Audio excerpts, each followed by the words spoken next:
Welcome to Meet the Press Now. I'm Kelly O'Donnell in Washington, where the White House appears to be shifting strategy amid the growing fallout and public outrage after deadly shootings by federal officers in Minneapolis.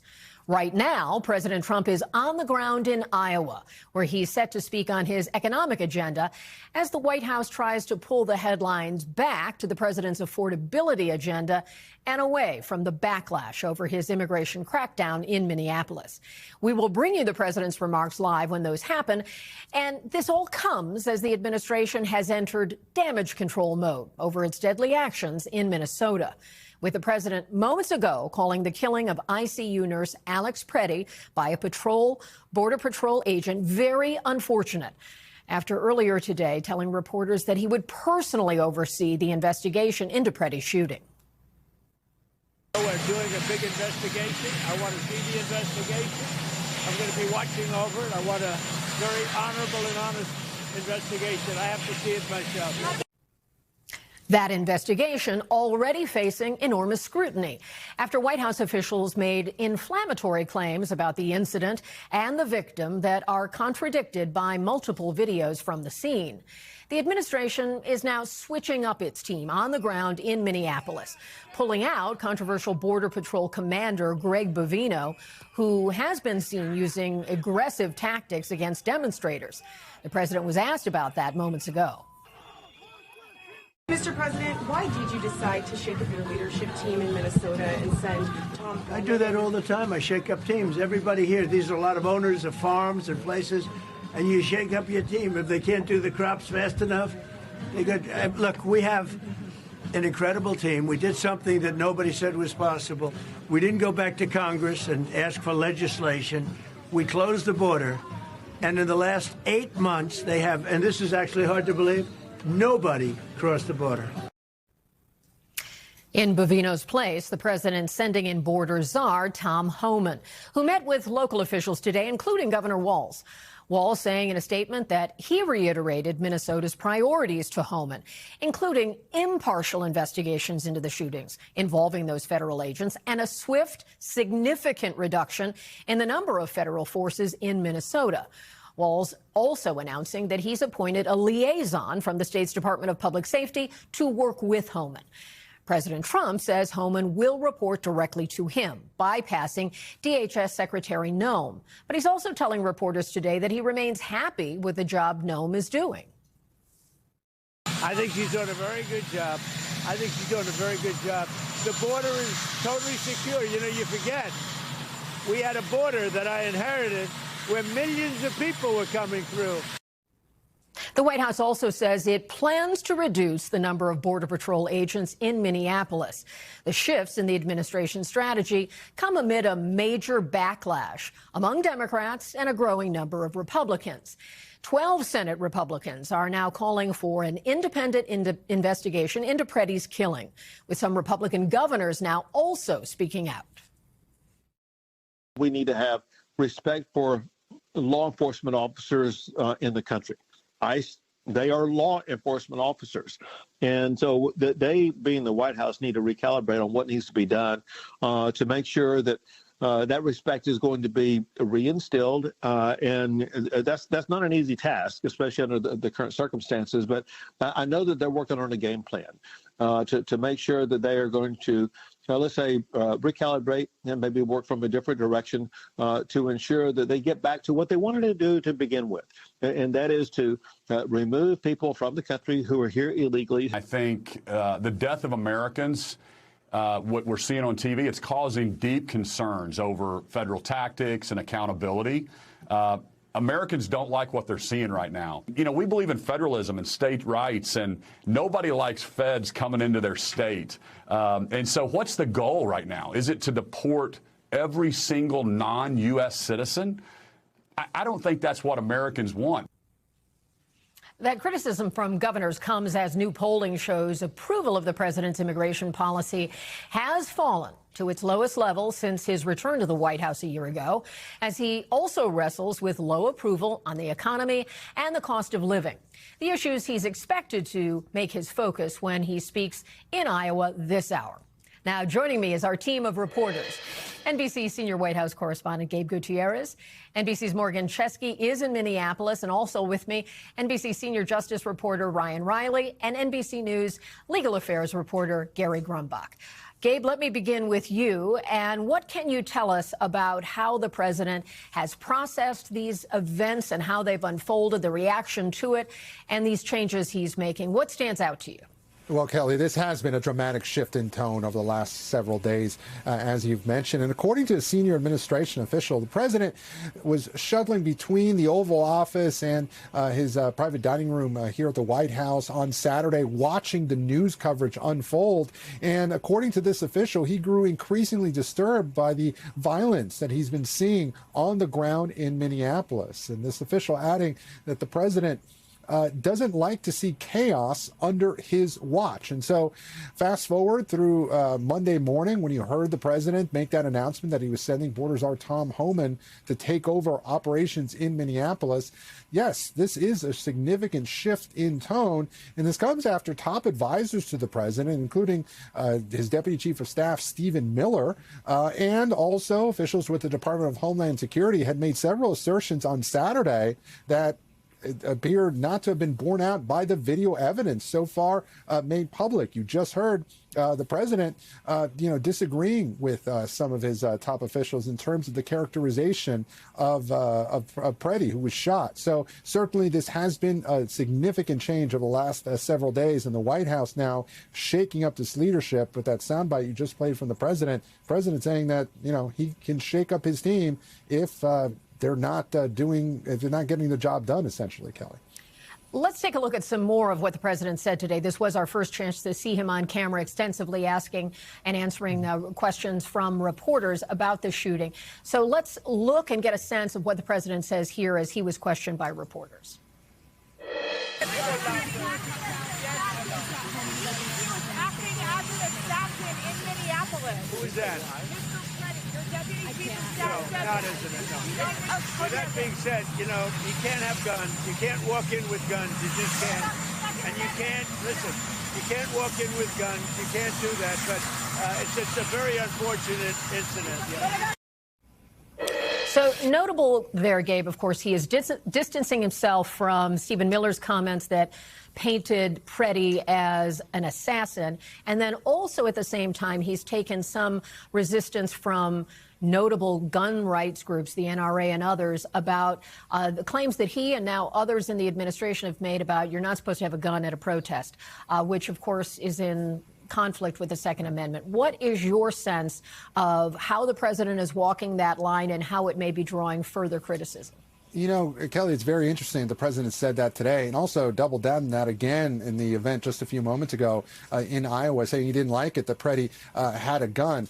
Certain members of his administration have had to clean up their comments from earlier in the weekend. The FBI director, Kash Patel, reiterating his commitment to the Second Amendment after making some initial comments suggesting that protesters should not have had a gun. But certainly you addressed this in your question, Kelly. The NRA, other gun rights groups don't like to hear that kind of language, that while the protester, according to the administration, they argue he may have been trying to impede law enforcement. These gun rights groups, they argue, well, that may be the case, but you can't tell Americans not to show up anywhere with a gun if they are legally allowed to do so. And Preddy, by all indications, was a legal firearm owner. So while members of the administration have tried to kind of clean up those comments and stress that they do believe in the Second Amendment, the president today coming out and saying that he does not think Preddy should have had a weapon at that protest, Kelly. There'll be more to hear about that, I'm sure. Thank you, Gabe. We appreciate it.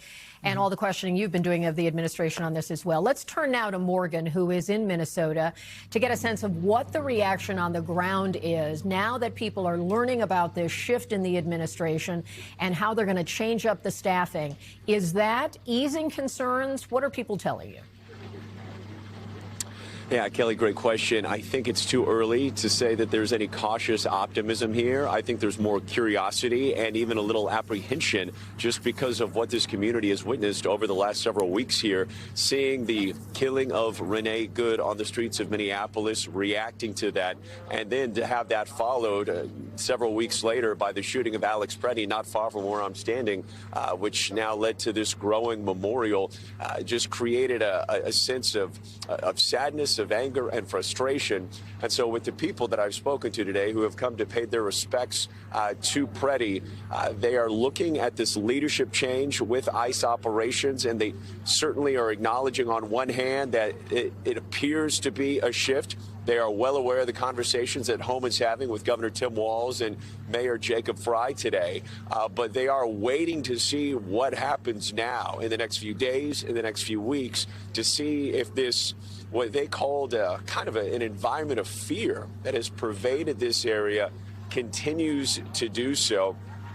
One woman telling me that she knows of friends who aren't letting their children go to school because they're concerned of the ICE raids here. Others, businesses keeping their doors locked and operating in a come up and knock basis, hoping that that would protect them from a potential ICE warrant. So that even if you're not directly affected by that, the degree of separation here is very minimal, and I think that's why we've seen such a collective response, a pushback rather, against the activities here by federal agents. Kelly.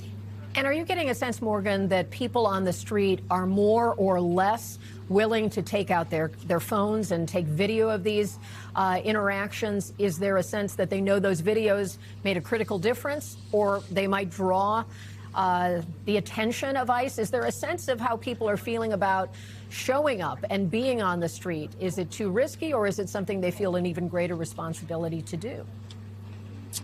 Well, they certainly don't feel discouraged to do so, particularly in light of the multiple angles that captured that fatal encounter with Alex Preddy, giving not one, not two, but half a dozen views of him being taken to the ground by federal agents and then shot repeatedly. I asked that very question, to people here the other day. When you watch these videos, what did you see take place? Someone said murder, another said an execution, and even in sub-zero temperatures, not today, but in days prior, that certainly didn't appear to significantly discourage some people from coming out. We know that within Minneapolis, Kelly, there is an organized system of communication on the activities of ICE agents. I haven't had a chance to speak to them personally, but that almost operates as a separate entity from some of the demonstrations, some of the protests that we've seen in and around this area. But there is certainly no relief here just yet. Too early for that. Very much a wait and see, because these folks have now been going on 3 weeks of an anxious feeling of fear, and in some cases, almost hopelessness. Whenever they hear federal officials say that Alex Preddy approached these agents with a gun, and then they can see multiple videos contradicting that entirely. Kelly? Morgan, thank you so much, and we'll stay in touch with you as people get a sense of, are these changes something that they can feel, or is it something that's going to need time to play out? So we thank you for that. I'm going to turn now to Ryan Reilly and tell us what you are getting a sense of. We know that Greg Bovino left Minneapolis today. He had been the commander of Border Patrol, who was positioned there for a long time, drew a lot of controversy. Now Tom Homan is in charge. Is it clear to you how operations in Minneapolis could change, what it would look like under Homan versus Bovino? Yeah, with Bovino, I mean, it was not only, as you pointed to, his actions on the streets there, but he was also getting into fights on social media with sitting members of Congress, which was kind of extraordinary. He had this sort of, role that was created specifically for him in this structure. It was not a position that existed before. And obviously getting in addition to those actions on the streets, a lot of the rhetoric that he's been using about this, including, instantly labeling the officers who killed the victim in this case as the victims and the victim as, as some sort of suspect, I think, was in this initial push where the Trump administration was just getting a lot of the plain facts and observable facts that Americans can see with their own eyes out. I mean, with Tom Homan coming in, it is interesting because, of course, Mr. Homan has his own ethical issues aside from this that he's addressed on this very program. He was caught up in this FBI sting operation, which involved a Calva bag filled with $50,000 in cash, allegedly. A part of this investigation. That investigation was shut down. Mr. Homan has denied any criminal wrongdoing, but on this very program, he danced around the question of what exactly happened to that $50,000 in cash that was involved in that investigation. So it is sort of remarkable to have someone with those sort of issues come into this, this very volatile scenario in the position of someone who's going to be sort of a reformer, so to speak. But what he's spoken about in terms of the operation, and typically his rhetoric has been around, is focusing on the worst of the worst, so perhaps we will see some sort of shift. But I think the people in Minnesota and Minneapolis are certainly going to be waiting to see if those changes actually take place on the ground, Kelly. A lot more to come there, Ryan. Thank you so much. I'm going to turn to Gary now because we've also seen a number of legal developments that are directly related to the events involving Alex Preddy and the actions of federal officers in Minnesota. What are the courts saying? What are you watching? So there's 5 or 6 different lawsuits. One of the biggest lawsuits that we are seeing right now has to do with the whole operation itself, Operation Metro Surge, and whether or not it is legally happening in the city of Minneapolis and St. Paul area. A judge has not yet made a ruling on that, but she's being asked to either, by the state of Minnesota, take out 3,000 members of the Border Patrol, of members of ICE that are currently there, and get them out of the state. That's what Tim Walz wants. That's what the Attorney General, Keith Ellison, wants. We'll see if that happens. She did not seem terribly inclined to go all the way on that. Perhaps there is some sort of middle ground that could be reached there between the parties. Another really big case that we are following has to do with the evidence retention related to the death of Alex Preddy. Where is that gun? Where is the cell phone that he was shown using in the videos that we've now seen, many of them? And what's on those body cameras, those body-worn cameras by the CBP officers? All of that may come out in that judicial system as well. It's been interesting, and you inside our team are always tracking when the briefs are filed, and that has produced a lot of detail that we had not otherwise known about the pattern of where evidence was going, who was in custody of it, what the court wanted to know, and to try to ensure that that evidence is not destroyed. That was a key part of this. That was a key part of this, and judges are getting very upset in Minnesota with how the Trump administration is acting in court. They are violating court orders left and right, and a chief judge today, in a separate case unrelated to Alex Preddy, there was a man that has been in the U.S. for 30 years from Ecuador, been in the U.S. illegally. He was picked up on January 6th. The judge told him 10 days ago, told the government, you have a week to let this man have his due process. They didn't do it, and now he was about to hold the acting ICE director in contempt, but they've released the man. The government has released the man to avoid putting the acting ICE director on the stand in court in Minnesota. And those kinds of issues, the tension between the court and the government and their representations, bleeds into concern about, can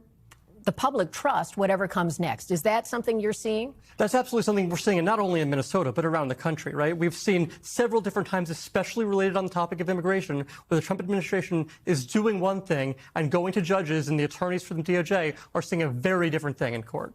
Thank you so much, Gary. We appreciate it. We thank you for watching, and remember, stay updated on breaking news and top stories on the NBC News app or watch live on our YouTube channel.